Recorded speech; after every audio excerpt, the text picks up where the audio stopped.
Hi friends, and welcome back to Max Electronics. In today's video we will be making tally lights, and I know we've already made them before, but this time due to popularity, and I've even had people going through the length of finding my email and asking to buy some, we've designed a new type of tally lights. So they are very similar to the ones we had, except they have better technology, still wireless. They do have a screen in them. They can be addressed. You don't need a server or that app that you needed before.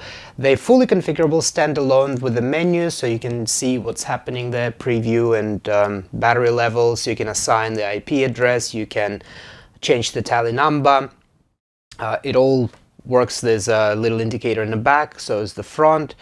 They are great tallies, as you can see. They are all awesome.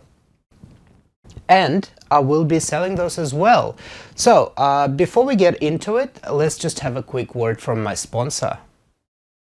This video is sponsored by PCBWay. PCBWay is the leading manufacturer of high-quality multi-layer circuit boards with unbeatable prices. Simply upload the zip file with your project directly to the website, select your preferences, preview your board, select the postage and get an instant quote. Now you're just one click away from getting your project completed. PCBWay also offers a range of services such as PCB assembly, CNC milling, 3D printing, sheet metal fabrication and injection molding. Your project will be manufactured by highly trained professionals with a state-of-the-art equipment and delivered to you in no time with safely packed and vacuum-sealed packaging.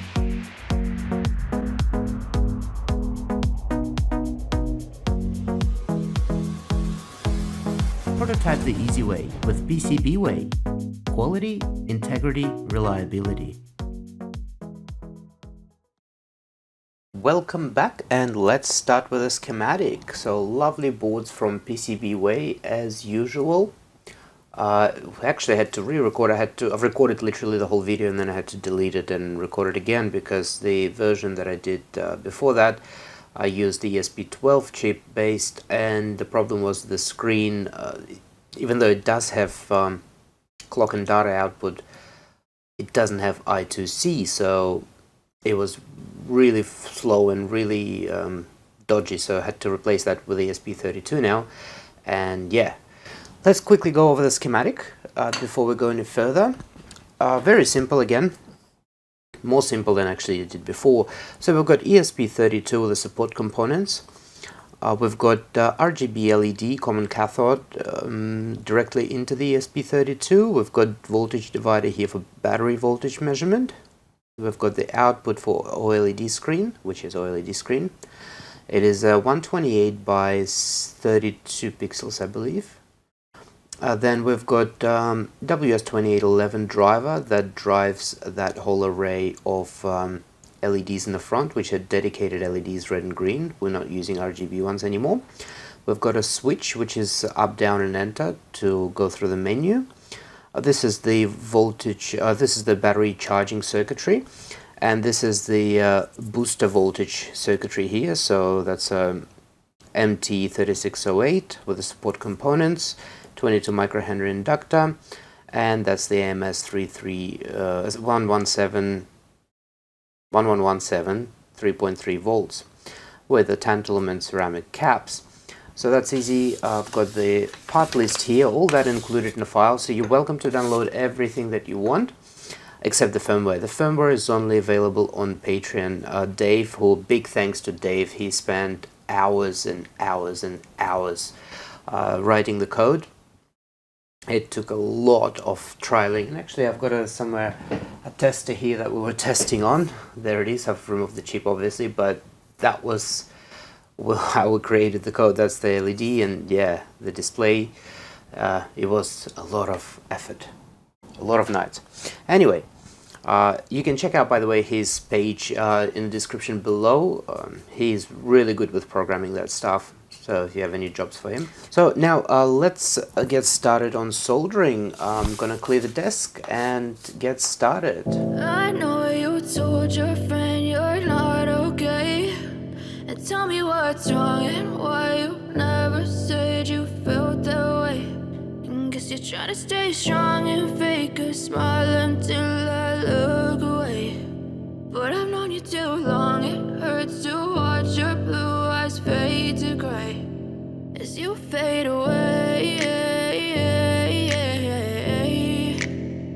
As you fade away. As you fade away. As you fade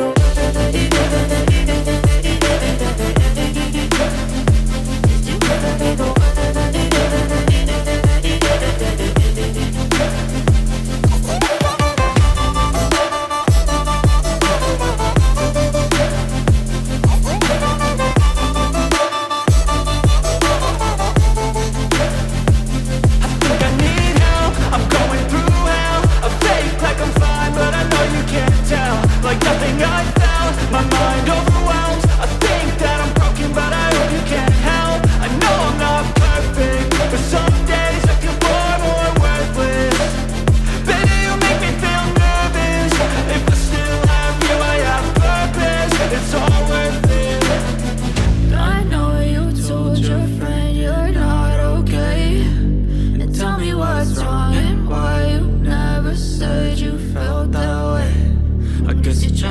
Strong and fake a smile until I look away. But I've known you too long, it hurts to watch your blue eyes fade to gray. The board is fully assembled and just needs to go to ultrasonic cleaning before we put the IC with the firmware in. So before we put the firmware, well, before we install the ESP32, let's program it first. So here is the ESP32W room, right fresh out of the packaging, and we're just going to snap it into the programmer that is widely available on AliExpress, just a serial programmer. Once you downloaded the software, you just click and open it. You will get the command line prompt first, and then you will get the little table asking you what chip you're programming. So you just need to select ESP32 and leave it in the developer mode and click OK. Then you'll get this table pop up, and you'll want to click the three dots to open the firmware file that is included. Then little tick there, and here in the address you put 0x000. Then make sure all these settings are correct, just like you see on the screen, and it's a default. Select your COM port, select the speed you're going to upload with, and click start. It's starting to upload. It's pretty quick to upload the file. You can see the green bar down the bottom, and once it's finished you will see the green square turn to blue saying finished. Here we go, and it's done.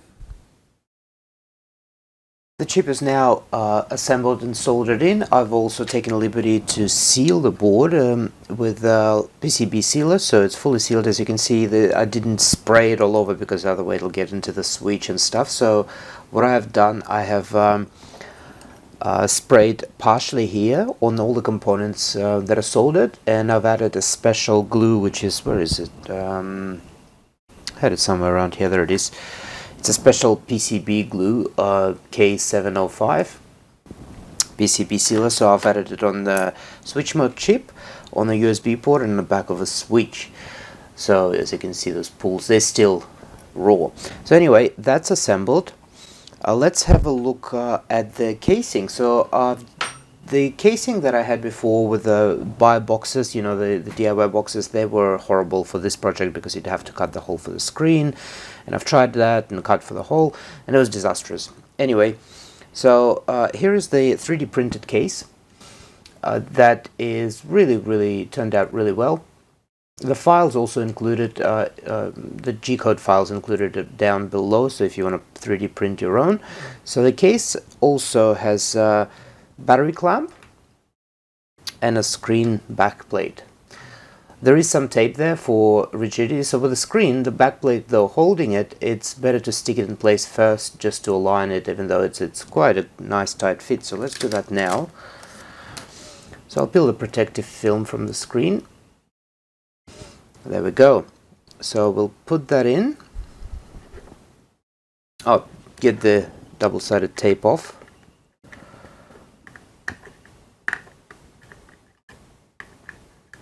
It is the tape they usually stick the phone's screens with, so it's very thin but very strong.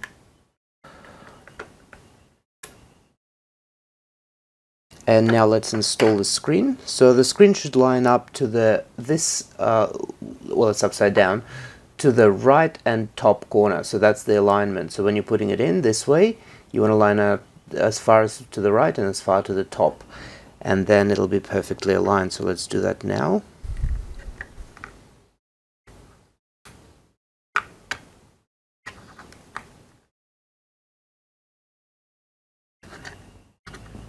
You probably can't see what I'm doing, but there's not much space in there.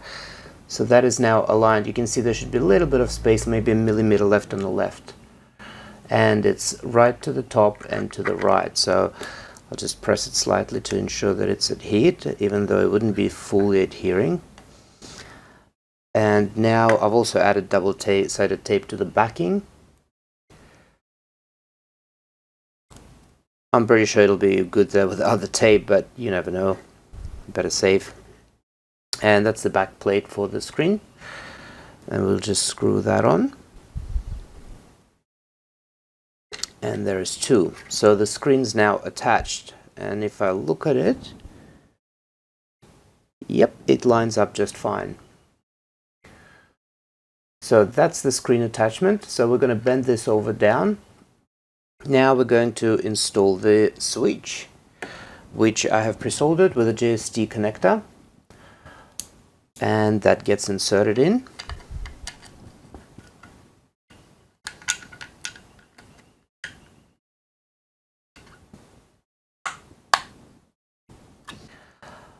Now next step, we'll install the battery, which I have made.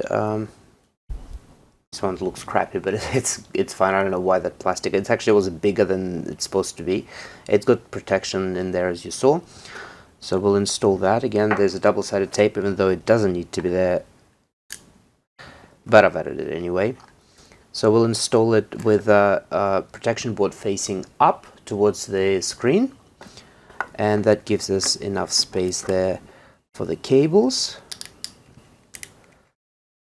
That's it. So let's install the battery clamp.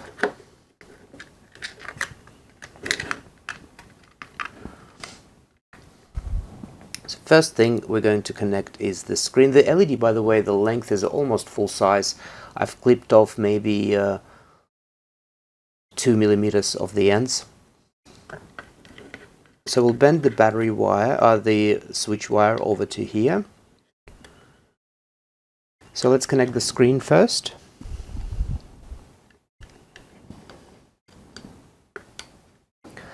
Now we've bent it over that way, and we'll connect the battery next. And make sure the switch is off. It is. And then we'll connect the switch. Now that's all connected. We're going to insert the selector switch in first, that way, on the angle.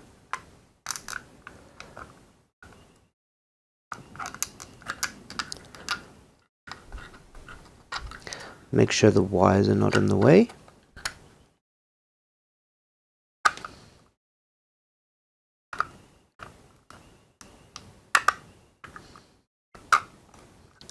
And then we'll snap it into the charging port here. Now let's add the screws that hold it together. Make sure when you insert it, you can see there's a little bit of space at the top. That's so the connector fits, because it's protruding. And push it all the way down so the board is flush with the bottom. And once it is, you can tighten that screw. And now we'll add the other two screws that's holding the board in place. Now the front glass is cut from TV Perspex. It's the one, the backing lights up spreader at the back of the TV, and they're usually really good. On one side, as you can see, it's very smooth. On the other side, it is really funny pattern. So that pattern is down towards the LEDs. So before we actually glue it in place, it's a very tight fit, but we're still going to glue it in place. Oh, you know what I didn't put in? I didn't put that, so we'll have to remove the board again. Where is that? That's just 3/8 and 1/4 adapter and the nut. So you usually screw it in here, it's tight, and then put a nut and then tighten it in. So I'm going to remove the board. I'm going to pause for a sec, remove the board, and then put that in and come back. I've installed the screw, so that's there. And of course the last bit of it, where is it, is the hot shoe, which you can screw in there, or you can put it on tripod, whatever you need, and then lock it tight in place. But of course, before we glue the top, we need to make sure that the tally is loading. Now, the first time you turn it on, it can take up to 40 seconds to boot. So once you flip the switch, the blue light will come on, and then it takes literally about 40 seconds for it to power up and load, and because it's a first time, and I'll instruct you what to do afterwards. The next time you turn it on, it's fine, but you've got to save something in there first.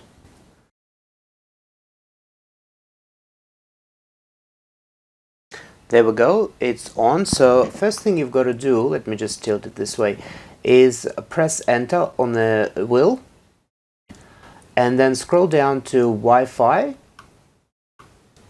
SSID, click enter, and then you'll see the alphabet there that you can select. Press A or anything, doesn't matter, and then press and hold to exit it. Let go, so arrows disappeared, and then we'll scroll to save and click save. Now it restarts, and bang, now it starts really fast. So let me turn it off, and we'll glue the top, and then I'll guide you through the menu. So with the glue, I usually use a Gorilla Glue. They're not sponsors or anything. Gorilla Glue, just a little bit around the perimeter on that little notch that we have, and then we'll glue the top in. So I'll do that, and I will come back. Here it is. So it's been glued in. We actually should have checked for charging, but then we can do that now anyway. So I've got a standard USB somewhere, and let's plug it in. We should have either orange or green, depending if the battery is fully charged. We got orange, so it's charging. You can just see the glow there, and once it's charged, it'll be green. So it may happen soon because the batteries are pretty much charged. We're also gonna, if you're buying one of those, it'll come with those numbers that you can glue or stick onto the tallies. So I'm gonna do that now using a tape. So a bit of masking tape. Then I will pick it up on the masking tape just like that.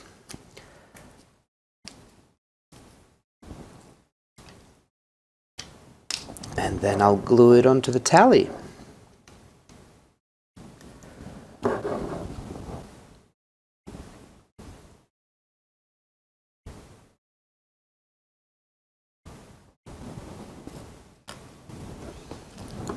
Sorry you didn't see that because I wanted to make sure that it's straight. Is it straight though? Yeah, it's straight. So now that that's stuck in there, I can remove the masking tape.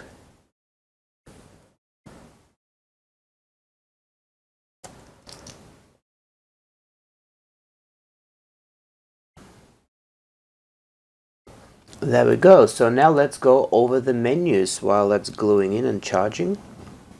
So let's turn it on, and once you turn it on, it will usually connect to Wi-Fi, and that light will go off completely once it's connected to everything. If it's purple, it's not connected to Wi-Fi but not switcher. So first menu you have is the mode. It shows you whether it's a master or slave mode, so you can set it up as a relay tally. So this one's set as master, and number 1, battery 100%, the battery level, state standby, and that state shows when it's standby, nothing's on. It'll show live when it's live, and preview for preview. You can scroll straight down, and again that shows you the state of the tally or flag. Next one is the tally number, and the 100%, which is the battery. If we press on the menu, now it lets you to set tally ID. I believe this one was 2, so we'll set that to 2. You press it, and then we select 2, and then hold down, enter, and let go until the arrows disappears.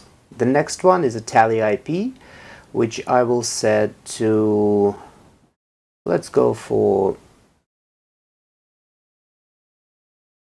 80. I'm just trying to figure out which IPs are not used. Let's go for 77 or 74. I don't think I've used that IP. And enter. Next is mask, which is normal, gateway IP, which is the same, and switcher, in my case at the moment, it's we're going to be using a tester, so we'll set it to 60.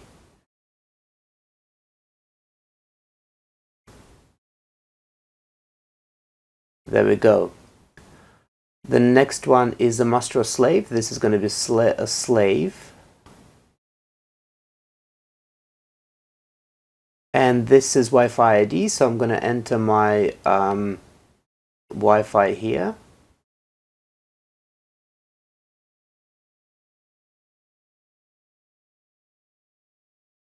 Once you enter the ID, the last letter, you just press and hold for 3 seconds, and then let go, and that goes to the next menu. So now the Wi-Fi password, same thing, and scroll down, and then we've got save or home option and back to the top. So you don't want to, if you press home, it will cancel everything you've just done and go back to the previous page. So you need to press save, and now it's restarting, and there we go, it's purple, which means it's connected to Wi-Fi but not a switcher. So let me plug in my test module. I wonder if that's green, by the way. No, it's still orange. So I'll unplug that from here. Yep, there we go. So it's connected to switcher, which is a simulator. And let's try turning it on. So as you can see, it says S2 now, so it's a slave 2. So now it went red and it says live, and it'll go into preview now and standby. So we can go to the bigger screen, so as you can see the tally number, battery, and here. So we'll go again, live, preview, and standby. So now let's have a look to the front. We got live, preview, and something's not right there, and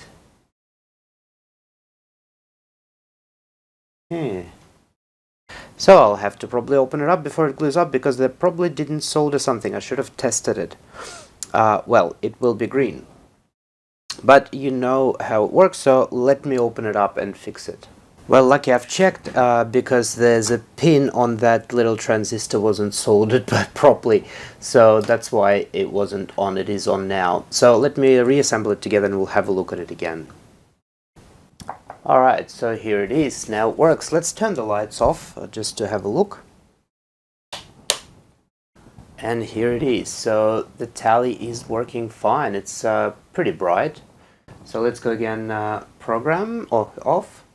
Standby, as you can see here, and program, and preview, and off. And again, it's a really fast boot, so if I turn it off, for example, even if I go to, say, program, and I turn it off now, and that completely turns it off, and now I'll turn it back on, it goes to live straight away. So that's it. Let me turn the lights back on. So that's the tally. Again, you are welcome to buy it. Turn that off. Or you're welcome to sign up to Patreon and find the firmware there and instructions how to upload the firmware. You can download the rest of the files for free. So here it is. There is the tally. I hope you enjoyed this. So if you have any ideas, don't forget to put it in comments below.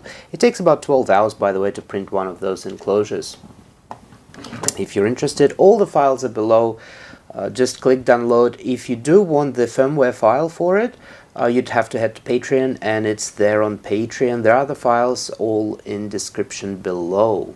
So this is it for the video. Big thanks to Dave again for helping out with the code. The tallies are awesome. If you'd like to buy one, you're welcome to send me an email. The email will be down below. And also, if you would like to build one yourself, all the files are included on YouTube again down below. If you click more, You'll find all the files there except the firmware. The firmware was a nightmare to do, so the firmware is available from Patreon. If you'd like to support me on Patreon, you're welcome to click there on Max Electronics at Patreon and support me there. You can download the firmware there. All the files for the 3D print, everything is available for free on YouTube. That's it for today's video. I hope you enjoyed it. Don't forget to share, like and subscribe. If you'd like to support me again, you're welcome to support me on Patreon. My name is Max. I will see you next time. Bye.